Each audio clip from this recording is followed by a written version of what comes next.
मनीष गर्ग, खबर महाराष्ट्र। सीएम यादव ने कहा, मुझे खुशी है कि मध्य प्रदेश सरकार अपने सभी विभागों के माध्यम से राज्य के औद्योगिकरण के लिए लगातार काम कर रही है। जिस तरह से अब तक राज्य में क्षेत्रीय उद्योग गोष्ठियों का आयोजन हुआ है, उससे हमें सभी सम्मेलनों में उत्साहजनक निवेश प्रस्ताव मिले हैं। लगभग 4.5 लाख करोड़ रुपए के निवेश प्रस्ताव प्राप्त हुए और लगभग 3 लाख लोगों को रोजगार के अवसर मिलेंगे। पिछले 2 वर्षों में अवैध आव्रजन के लिए 224 बांग्लादेशी नागरिक गिरफ्तार। उन्होंने इस बात पर जोर दिया कि 24 फरवरी को राज्य में ग्लोबल इन्वेस्टर समिट होने जा रही है और इस समिट में बड़े उद्योग घरानों को आमंत्रित करना उनकी जिम्मेदारी है। उन्होंने इस बात पर जोर दिया कि वे इसी उद्देश्य से पुणे आए हैं। उन्होंने कहा, प्रधानमंत्री नरेंद्र मोदी के नेतृत्व में हम 24 फरवरी को ग्लोबल इन्वेस्टर समिट करने जा रहे हैं, इसलिए हमारा कर्तव्य है कि हम समिट में बड़े घरानों को आमंत्रित करें और सभी तरह की संभावनाओं पर काम करें। इसके लिए मैंने मुंबई, बेंगलुरु, कोलकाता जैसे कई शहरों का दौरा किया। आज मुंबई के बाद पुणे महाराष्ट्र में एक बड़ी जगह है, जहां कई क्षेत्रों के बड़े खिलाड़ी या निवेशक मिलते हैं। इसलिए हम अपनी नीतियों को उनके सामने रखेंगे ताकि वे हमारे औद्योगिकीकरण अभियान का हिस्सा बने। मैं उन्हें आमंत्रित करने जा रहा हूं और अच्छे परिणाम की उम्मीद करता हूं। राज्य सरकार राज्य के युवाओं, महिलाओं, गरीबों और किसानों की उम्मीदों को पूरा करते हुए राज्य और देश दोनों की प्रगति की दिशा में काम करने की तैयारी कर रही है। उन्होंने कहा, आइए हम सभी पीएम मोदी के नेतृत्व में भारत की विकास गतिविधियों में भाग लेने और मध्य प्रदेश को देश का नंबर 1 राज्य बनाने का संकल्प लें। निवेशकों के साथ लगभग दोपहर बाद से लेकर अभी तक का लगातार अलग अलग सेशन में 1-to-1 कॉमन सेशन और कुल मिलाकर के महाराष्ट्र से मध्य प्रदेश का संबंध सदियों पुराना है और बड़े पैमाने पर यहाँ से महाराष्ट्र से कई प्रकार के लोगों के व्यापार व्यवसाय संबंध है, दिलों के संबंध है। छत्रपति शिवाजी महाराज के समय से हमारा अपना एक अलग प्रकार का रिश्ता है। मैं आज इस अवसर पर लगभग 300 से ज्यादा प्रतिभागियों के साथ अलग अलग प्रकार के कार्यक्रमों में मिला हूं और खास करके ऑटोमोबाइल, आईटी, पर्यटन, निर्माण, डेयरी एवं खाद्य प्रसंस्करण, इंजीनियरिंग, लॉजिस्टिक, उद्योग सेक्टर और अलग अलग प्रकार के सभी निवेशकों के साथ कुछ ऐसे मित्रगण भी है जो यहाँ के अलावा विदेश से आकर के भी अपना निवेश करते हैं। सबके साथ अलग अलग प्रकार के अपने अनुभव भी साझा किए और कई लोगों से एमओयू भी हुए। जापान के Hiroshi Yoshi Jain, MD bridge stone India private limited, doctor Sudhir Mehta, pinnacle industry private limited के चेयरमैन मैनेजिंग डायरेक्टर हैं। इन्होंने उनके साथ में मंच भी साझा किया है और उनके हमारे मध्य प्रदेश से संबंध जो जुड़े हैं उसमें उनके अच्छे अनुभव उन्होंने सबके बीच बताए। पुणे में 2 घंटे से ज्यादा समय तो 1-to-1 में लगा है। बड़े पैमाने पे ऑटोमोबाइल, आईटी, फूड प्रोसेसिंग, नवकरणीय ऊर्जा, गेमिंग, खास करके जो वर्तमान का नवीन उभरते हुए सेक्टर गेमिंग, एवीजीसी क्षेत्र की बहुत अलग अलग कंपनियों से भी मुलाकात हुई है और कई लोगों ने अच्छे सुझाव भी दिए और भविष्य की संभावना का प्रदेश अगर बताया तो मध्य प्रदेश है।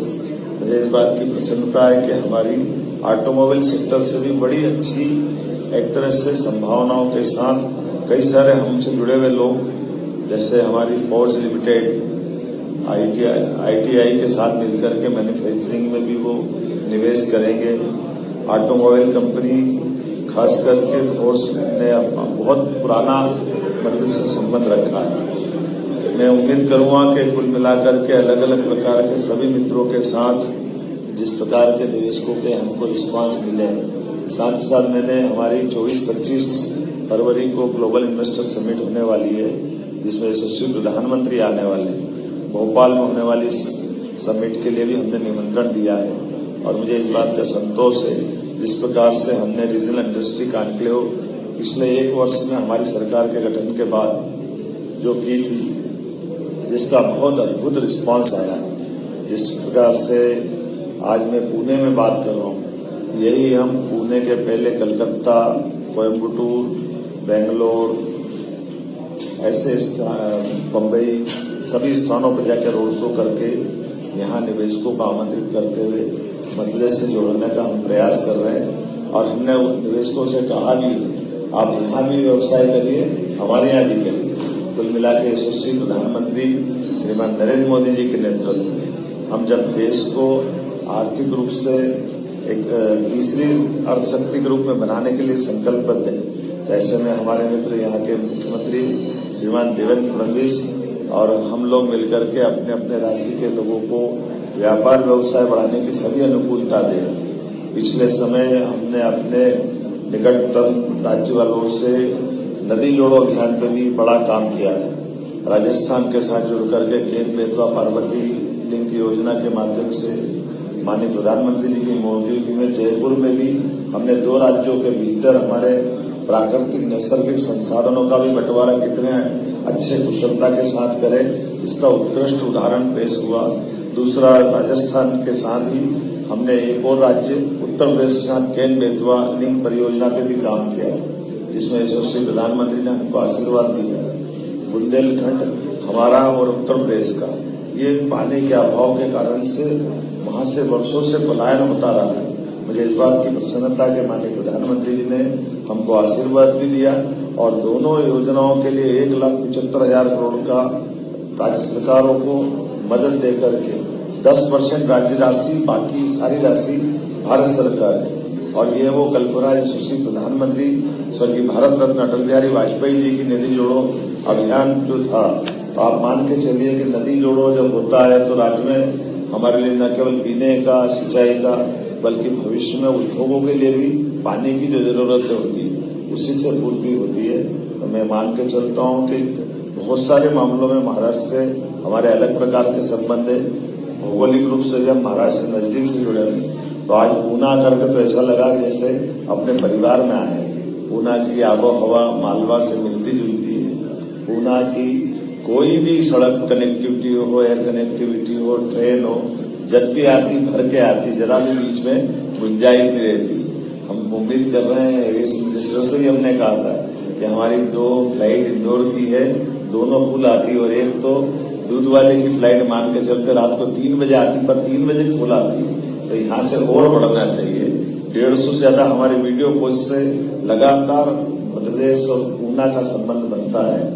उम्मीद करेंगे ये और प्रगाढ़ हो और सब प्रकार की व्यापार व्यवसाय में एक दूसरे को मदद करें। और अभी तो खास करके आज का ये और महत्व का दिन है जब हम अपने महारानी अहिल्याबाई का 300वां जन्म वर्ष मना रहे हैं। ऐसे में उनका पुणे जिले से ही उनका अपना संबंध आता है। महाराष्ट्र की बेटी मध्य प्रदेश में बहू बन के जाती है और होलकर महारानी ने न केवल होलकर साम्राज्य को बल्कि अपने तत्कालीन समय में मुगल सत्ता को चुनौती देते हुए पूरे देश में गौरवान्वित करने का हमारे सांस्कृतिक अनुष्ठान का पर्व एक तरह से उन्होंने मनाया।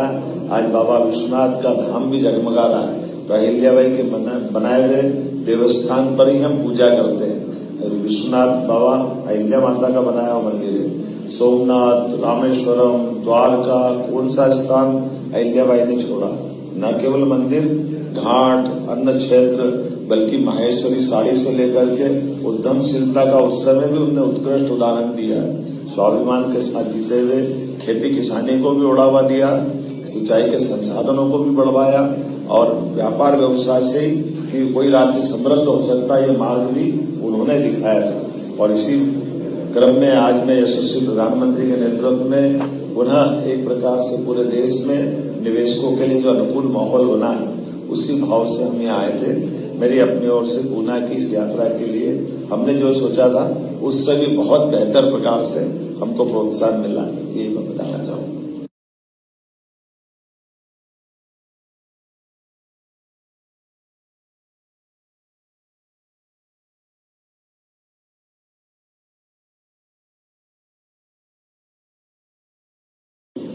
मैंने कहा ना कि हमारे जितने दौरे उसमें सबसे बढ़िया अगर इन्वेस्टमेंट आ रहा है तो पूना से आ रहा है, क्योंकि हमारे लिए पूना का एक तरह से जो संबंध आया ये हमारे मालवा का रिप्लिक मैं मान के चलता हूँ कि पूना से पेशवा महाराज छत्रपति जी के समय से कई हमारे पूरे मोहल्ले के मोहल्ले महाराष्ट्र समाज से, एक तो इंदौर उज्जैन, ऐसा लगता है कि महाराष्ट्र के ही वो हिस्से हैं। और ऐसे ये नहीं, पूरे राज्य में बहुत स्थान ऐसे हैं।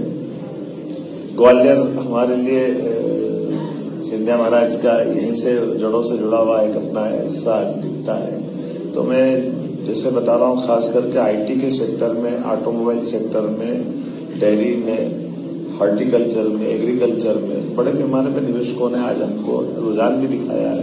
और ये सब अनाउंसमेंट हम चूंकि ग्लोबल इन्वेस्टर समिट करने वाले हैं, वहां हम अनाउंसमेंट कराएंगे। हजारों करोड़ के प्रस्ताव मुझे मिले। सर, तो क्या माना जाए कि कितना रोजगार महाराष्ट्र से की ओर आने वाला है? आप धर्म संकट में डाल रहे हो। महाराष्ट्र से रोजगार ले नहीं जा रहा है, यहाँ भी करेंगे वहां भी करेंगे।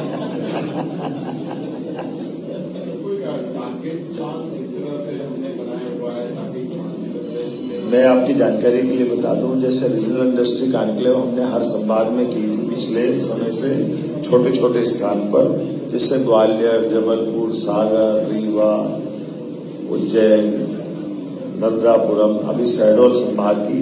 और उनके आधार पर ही जो हमको रिस्पांस मिला था, इन सभी रोड शो के आधार पर लगभग 4 लाख करोड़ से ज्यादा का निवेश हमारे पास अभी तक उन कॉन्क्लेव में आया और 3 लाख से ज्यादा लोगों को रोजगार के अवसर उसमें मिलने वाले हैं। अब ये जो जीआईसी हो रही है, तो ये तो सबसे आगे निकलेगी, क्योंकि हमने वो रीजनल की थी। रीजनल के बाद जब ग्लोबली कर रहे हैं, तो ग्लोबली में हम अपने देश के राज्य में भी आ रहे हैं और देश के बाहर भी जा रहा हूँ। मैं जापान जाने वाला हूँ, बीते समय इंग्लैंड और जर्मनी जाकर आया था। तो कुल मिलाकर के निवेशकों के लिए जो जो हो सकता है वो सब कर रहे हैं। और पुणे के अंदर वास्तव में बहुत दिल प्रसन्न हो गया, ऐसा लगा कि आना सार्थक है।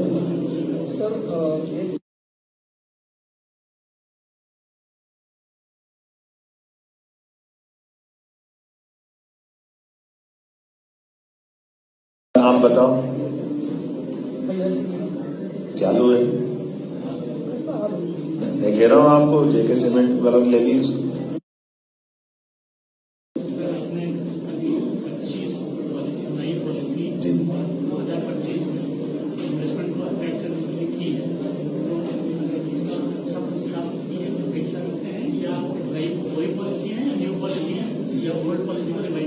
देखिए, ये आपने अच्छा प्रश्न किया है। हमारे लिए जब हम निवेशकों से बात करते हैं, तो निवेशकों में अलग अलग श्रेणियों से लोग अलग अलग प्रकार से निवेश करने आते हैं। कोई छोटी अमाउंट से आएगा, तो छोटी अमाउंट में हम सरकार से क्या क्या उसको लाभ दे सकते हैं, उसके लिए क्या आकर्षक पॉलिसी है।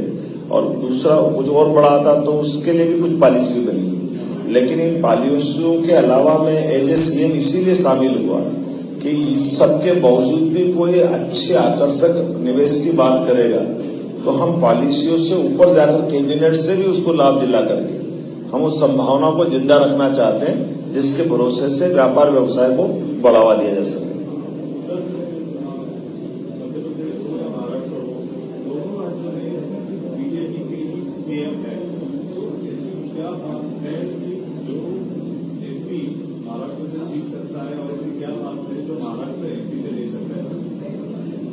लगातार इन सारी बातों में, जैसे उदाहरण के लिए हमारा एग्रीकल्चर सेक्टर, दूध डेयरी का, आईटी का, बहुत सारी इंडस्ट्रियां कॉमन है। और ऐसी कई सारी चीजें, जैसे माइनिंग का सेक्टर हमारा बहुत समृद्ध है तुलनात्मक रूप से महाराष्ट्र के। तो यहाँ के निवेशकों से कहा आप माइनिंग सेक्टर में अपना काम करिए। अपने यहाँ सभी प्रकार के एनर्जी सेक्टर में भी बहुत नवकरणीय ऊर्जा को लेकर के, फिर अब टूरिज्म में भी बहुत संभावना है, हमारी वाइल्ड लाइफ बहुत अच्छी है। ऐसे पर्यटन में भी बहुत प्रकार का पर्यटन है। एजुकेशन से लेकर के तो महाराष्ट्र के बहुत अच्छे संस्थान, MIT ग्रुप पिछले समय हमारे यहाँ उज्जैन में हमने अपनी यूनिवर्सिटी डाली है। ऐसे बहुत सारे सेक्टर में परस्पर हम एक दूसरे को भी काम में दे सकते हैं। और वहाँ के भी कई सारे लोग जो स्किल अच्छा सीख करके यहाँ अलग अलग फैक्ट्री में काम करने आते हैं, अपने रोजगार पाते हैं। तो ऐसी आपस में परस्पर सब बातों से जुड़े। मुझे लगता है सारी बातें आगे करेंगे।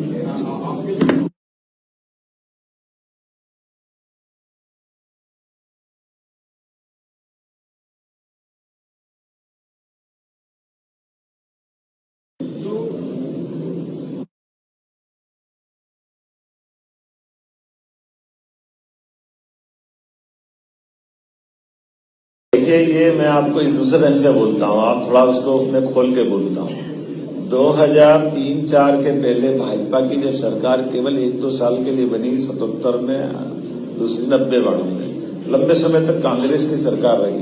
1956 में हमारा राज्य बना, 56 से लगा करके 2003-4 तक कुल 20,000 करोड़ का सालाना बजट हमारा रहता था। कुल 5 मेडिकल कॉलेज हमारे मध्य प्रदेश में थे। उसके उल्टा 2004 से लेकर के जब मैंने सरकार में अपना पदभार ग्रहण किया, हमारे पास 30 मेडिकल कॉलेज 20 साल में बने। उसमें 13 प्राइवेट, 17 गवर्नमेंट के। कहाँ 56 से 2003 तक 5 मेडिकल कॉलेज, 20,000 करोड़ का उस समय का बजट था।